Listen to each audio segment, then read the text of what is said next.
My parents, Igor and Katerina, got married just barely out of their teens. Igor was a big, brazen swagger in our small village, always after action, always getting in trouble and making people laugh. Katerina, meanwhile, was quite the opposite, withdrawn, reflective, and committed to her family's principles. They were an unlikely duo, but sometimes luck does the opposite. They were in a wild courtship, less a romance than an accident. Igor was appealing and Katerina, having grown up in a strict, conservative family, found her appeal in his liberty. And that's how she described it to me afterwards. He made me believe that life could be more than I thought, Mila. And for a while it looked like it might be. But their relationship turned ugly after Katerina announced she was pregnant. Her parents were appalled, as were his grandparents, his by the scandal of a single daughter, and hers by the knowledge that Igor's playful life was over. Marriage, they figured, was the only way. After weeks, they were married in a modest church, relatives murmuring in the pews how quickly the entire thing had come together. Boris, Igor's father, came to settle them in after the wedding.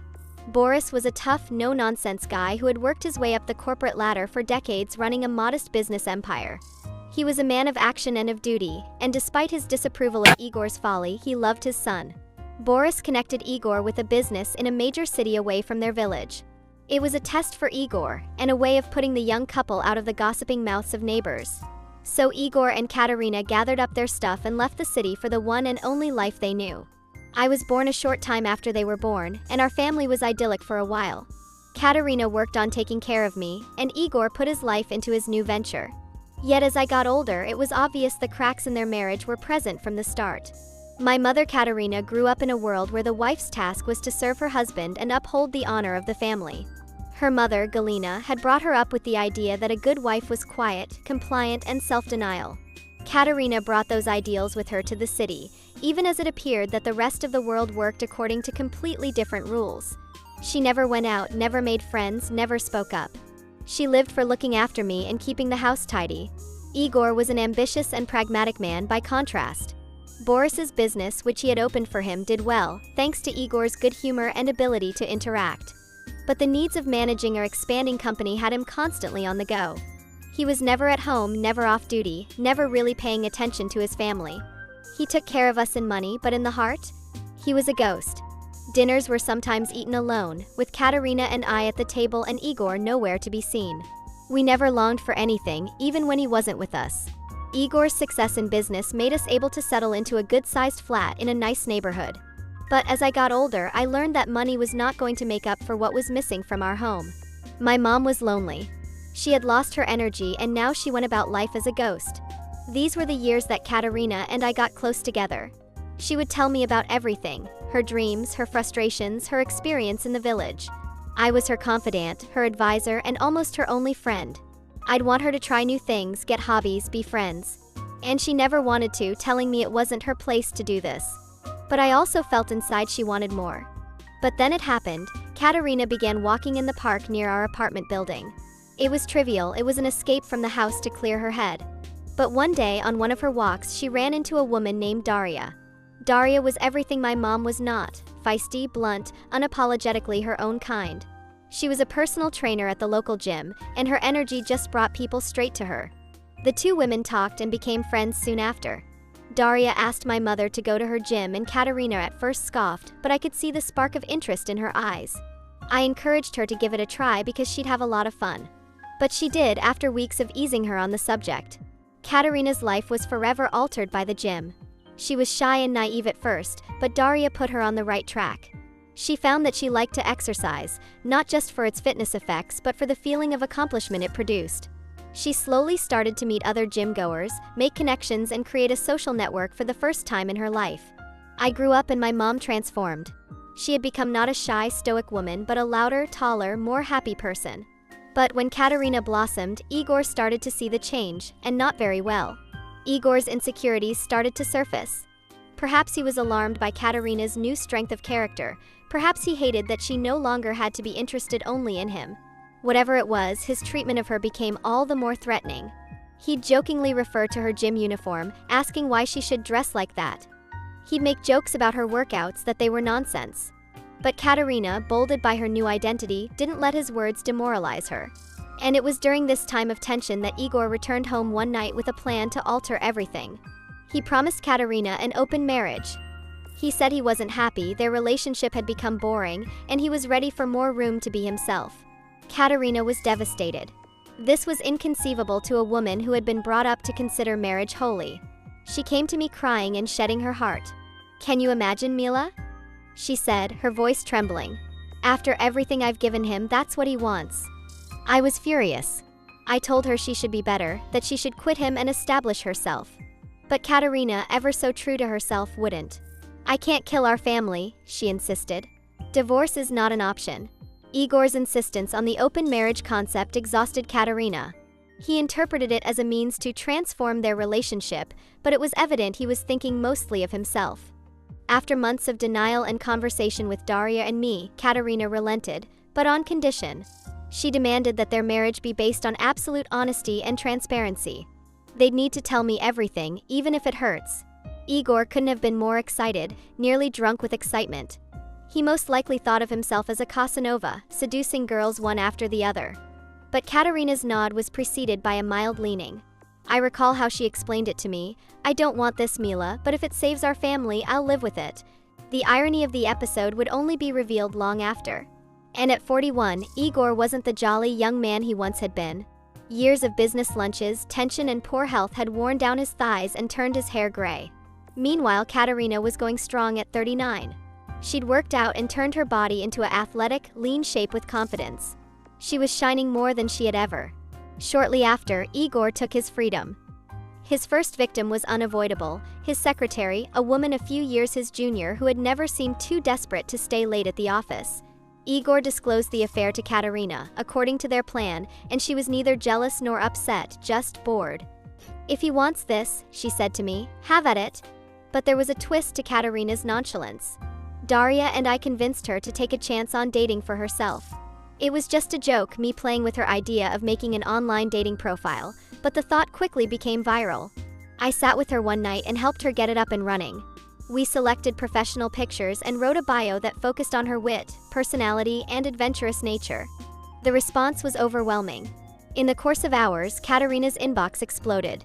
Boys were jostling for her time. The world had, as it were, suddenly figured out what Igor had known all these years. We scrolled messages for weeks, talking to potential matches and narrowing her search. She eventually got to see some of them in person. She got scared at the first date, which turned out to be pretty good. His husband, a genial, sensitive businessman named Alexei, was respectful of her, as he had never treated her in years. Katerina returned home that evening with an eyesight I had never seen. "I forgot what it was like," she said to me, "to be loved." Since then, Katerina's self-esteem was sky high. She started going out with a couple of guys all the time, and each one gave her what Igor had not, a lot of company, passion, and pure admiration. She was prudish, always looking out for her safety and staying true to the contract she'd signed with Igor. And like her promise, she told him all. Igor, though, was not reacting as well to the transparency as he thought he should have been. He started to boast about his adventures, then he toned down as Katerina started sharing hers. Every time she mentioned a date, he stopped talking. Whenever she told him about how well she was treated, his eyes got blue. This envy he never thought he would have was gnawing away at him. Their tempers flared one night when Igor attacked over something silly, her dress. She'd wore a slim black dress to dinner that she had randomly bought while out shopping with Daria. "Did you have to be like that?" said Igor with a laugh. "Who do you wish to woo?" Katerina, who should have apologized and changed, refused to back down. "I dress for myself, Igor. Is that a problem?" The argument escalated quickly. Igor had accused her of selfishness, of not looking after their family, and of being someone he did not recognize. Katerina, firm and cool, shot back, "You wanted this. You wanted an open marriage. Don't berate me, I'm smarter than you." From then on, it was a battle between the two. Igor would passive-aggressively attack her workout schedule or her social life, but Katerina wouldn't give in. She was speaking for herself for the first time in their marriage, and Igor didn't know what to do with it. The brawls grew more and more frequent. Igor started to push the envelope, trying to see how close he could get without ruffling her feathers. There was one night, in the midst of a tense fight, when he nearly spit at her but then backed up. Katerina, unimpressed, said, "If you have anything to say, Igor, say it. Otherwise, stop wasting my time."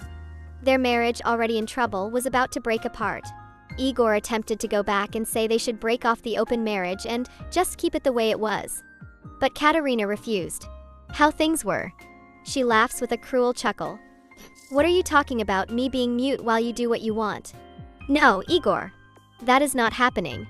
Igor's own life was by this time in ruins. His secretary, once he was so eager, was tired of being ignored. He tried dating other women, but little luck, and he got irritated and resentful. Katerina, meanwhile, was thriving. She was dating a man called Dmitri, an artist who loved her ingenuity and sense of humor. She'd also started painting again, something she hadn't done since she was a child.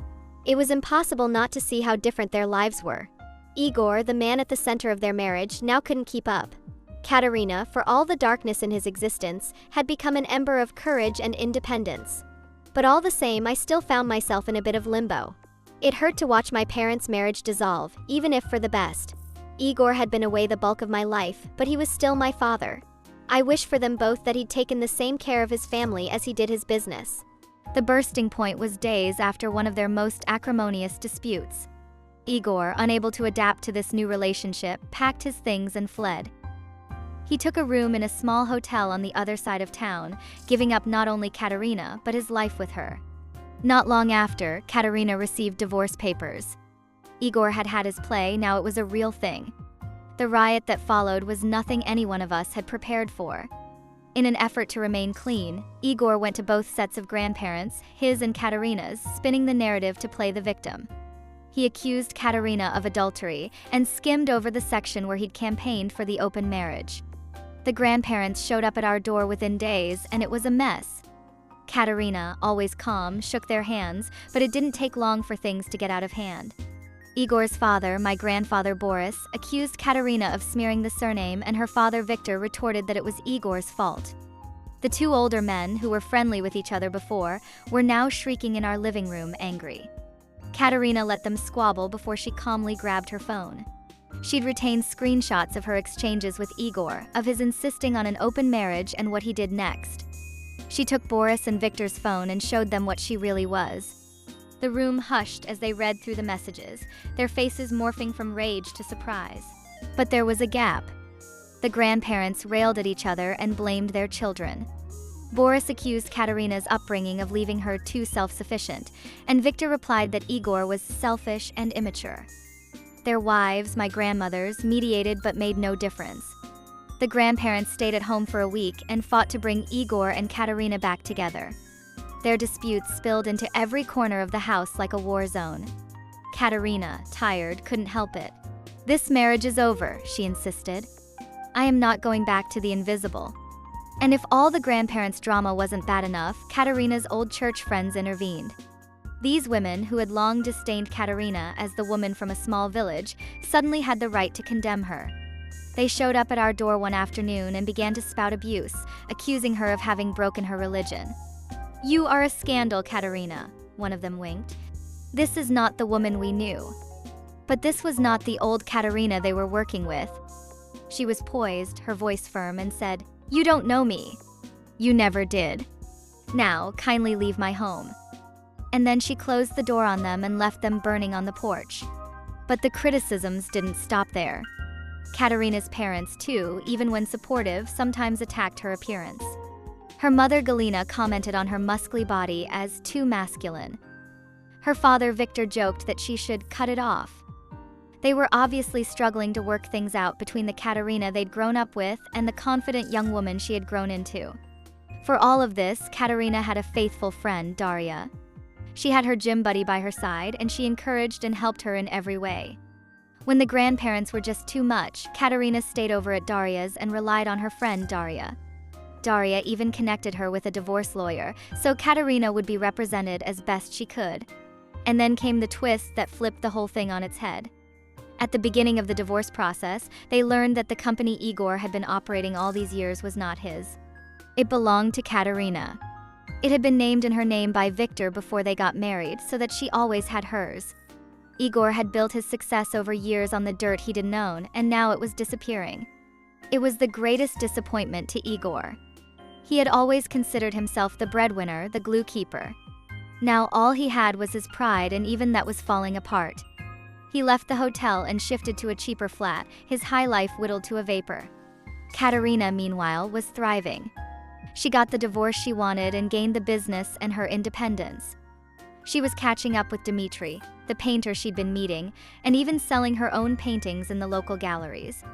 She no longer lived with Igor and their marriage. It was hers, entirely hers. To me, seeing my mom's transformation has been nothing short of inspirational. She has taught me what it means to take your life back, to triumph over obstacles, to keep going when the world tries to put you down. Igor and I have remained in contact, although they are not good friends. He is my father after all. I still love him, but I cannot pretend not to hurt us. I am at a different pace now. Katerina goes about her day, operating her company, painting, and meeting new friends. Daria is always with her, and Dmitri is more than a sidekick. It is a newly formed friendship that rests on respect and admiration. There was never anything like that with Katerina. As I look back, it is mind-blowing how far my mom has come. That same woman who was so trapped in the darkness of her marriage is now a beacon of strength and independence. And although it's not been a smooth road, it's been worth it. Katerina is back with her words, her self-esteem, and her joy. And for that I couldn't be prouder.